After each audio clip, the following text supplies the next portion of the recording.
ఏపీలో రేపటి నుంచి ఇంటర్ పరీక్షలు ప్రారంభం కానున్నాయి. 10 లక్షలకు పైగా విద్యార్థులు పరీక్షలు రాయనున్నారు. విద్యార్థులు ఎలాంటి ఒత్తిడి లేకుండా ఇంటర్ పరీక్షలు రాయాలని ఇంటర్ బోర్డు ప్రకటన చేసింది. ఇంటర్ పరీక్షలపై మరింత సమాచారం మా ప్రతినిధి ప్రసన్న అందిస్తారు. ఆంధ్రప్రదేశ్లో రేపు ఇంటర్మీడియట్ పరీక్షలు ప్రారంభమవుతున్నాయి. మొదటి సంవత్సరం, రెండో సంవత్సరం రెండు రకాల పరీక్షలకి సుమారు ఒక 10 లక్షలకు పైగా స్టూడెంట్స్ హాజరవుతున్నారు. 1537 పరీక్షా కేంద్రాల్లో మొత్తం ఇంటర్మీడియట్ పరీక్షలు. ప్రస్తుతం మనం ఒక కాలేజ్ దగ్గర ఉన్నాం. ఈ కాలేజీకి సంబంధించి ప్రత్యేకంగా ఒక కోడ్ ఏర్పాటు చేయడం కూడా జరిగింది. ఈ కోడ్ ప్రకారం అంటే ఈ కాలేజీలో జరిగే పరీక్షకు సంబంధించి కోడ్ అనమాట. అయితే బోర్డ్ ఆఫ్ ఇంటర్మీడియట్ అన్ని ఏర్పాట్లు చేస్తుంది. ఇప్పటికే రూమ్స్లో సీసీ కెమెరాలు ఏర్పాటు చేసింది, గట్టి నిఘా కూడా ఏర్పాటు చేసింది. ఈ నిఘా మధ్య రేపటి నుంచి ఇంటర్ మొదటి సంవత్సరం, రెండో సంవత్సరం పరీక్షలు ప్రారంభమవుతున్నాయి. బోర్డ్ ఆఫ్ ఇంటర్మీడియట్ విద్యార్థులకు కొన్ని కీలక సూచనలు చేసింది.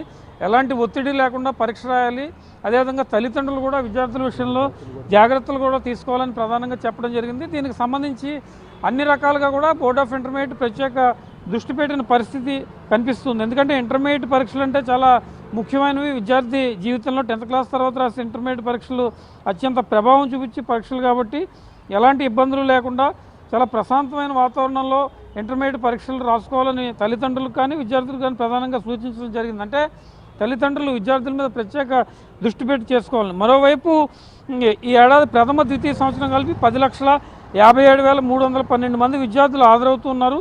సిట్టింగ్ స్క్వాడ్లు నిరంతర తనిఖీలు చేసేలా కూడా అన్ని రకాలైన ఏర్పాట్లు చేయడం జరిగింది. ప్రతి ఎగ్జామ్ సెంటర్ దగ్గర ఒక ఏఎన్ఎంని, ఆశా వర్కర్ని అందుబాటులో ఉండేలా చర్యలు కూడా తీసుకుంటూ ఉన్నారు. ఇంటర్మీడియట్ పరీక్షలు ఉదయం 9 గంటలకు ప్రారంభం అవుతాయి కాబట్టి ఒక్క నిమిషం ఆలస్యమైనా కూడా పంపించే పరిస్థితి లేదు. కాబట్టి వాళ్ళు పాఠశాలకు ఆయా స్కూళ్ళకు కానీ వాళ్ళకి ఎక్కడైతే సెంటర్ ఇచ్చారో అక్కడికి చాలా ముందుగానే ఒక అరగంట, వీలైతే ఒక గంట ముందుగా చేరుకోవాలని కూడా ప్రధానంగా చెప్పడం జరిగింది. పరీక్షల విధుల్లో ఉన్న సిబ్బంది, ఇన్విజిలేటర్లు, పోలీసులు విద్యార్థులతో స్నేహపూర్వకంగా ఉండాలని కూడా ప్రధానంగా చెప్పడం జరిగింది. వీటన్నిటి మీద కూడా ప్రత్యేక దృష్టి పెట్టి ఇంటర్మీడియట్ పరీక్షల్ని ఒక ప్రశాంతమైన వాతావరణంలో ఇంటర్మీడియట్ పరీక్షలు జరిగేలాగా అన్ని రకాల చర్యలు తీసుకుంటున్న పరిస్థితి కనిపిస్తుందని చెప్పుకోవచ్చు. ఏపీఎస్ఆర్టీసీ కూడా ప్రత్యేక బస్సులను ఏర్పాటు చేసిన పరిస్థితి కనిపిస్తుంది. ఇంటర్మీడియట్ పరీక్షలకి హాజరయ్యే విద్యార్థులకు సంబంధించి ఏపీఎస్ఆర్టీసీ ప్రత్యేక బస్సులు కూడా నడుపుతోంది. విద్యార్థులందరూ ఆయా పరీక్షా సెంటర్లకు చేరుకోవడానికి ఈ బస్సులు ప్రత్యేకంగా ఉపయోగపడతాయని కూడా ప్రధానంగా చెప్తున్న పరిస్థితి అయితే మనకి కనిపిస్తుందని చెప్పుకోవచ్చు. విద్యార్థులు ప్రత్యేకంగా ఇంటర్మీడియట్ పరీక్షల మీద దృష్టి పెట్టి ఎలాంటి ఇబ్బందులు పడకుండా, ఎలాంటి ఒత్తిడికి గురి కాకుండా, అదేవిధంగా మాస్ కాపీయింగ్ కానీ ఇతరత్ర అంశాల జోలికి పోకుండా చాలా బాధ్యతాయుతంగా శ్రద్ధ పెట్టి పరీక్షలు హాజరవ్వాలని కూడా బోర్డ్ ఆఫ్ ఇంటర్మీడియట్ ఒక ప్రకటన తెలియజేసింది. తల్లిదండ్రులు కూడా విద్యార్థులకు చాలా కోఆపరేటివ్గా ఉంటూ ప్రశాంతమైన వాతావరణంలో పరీక్షలు రాసేలాగా ఏర్పాట్లు చేస్తున్న పరిస్థితి. ప్రస్తుతం ఈ సెంటర్ దగ్గర ఇందాక మనం చెప్పినట్టు ఒక ప్రత్యేక కోడ్ కూడా ఇచ్చారు.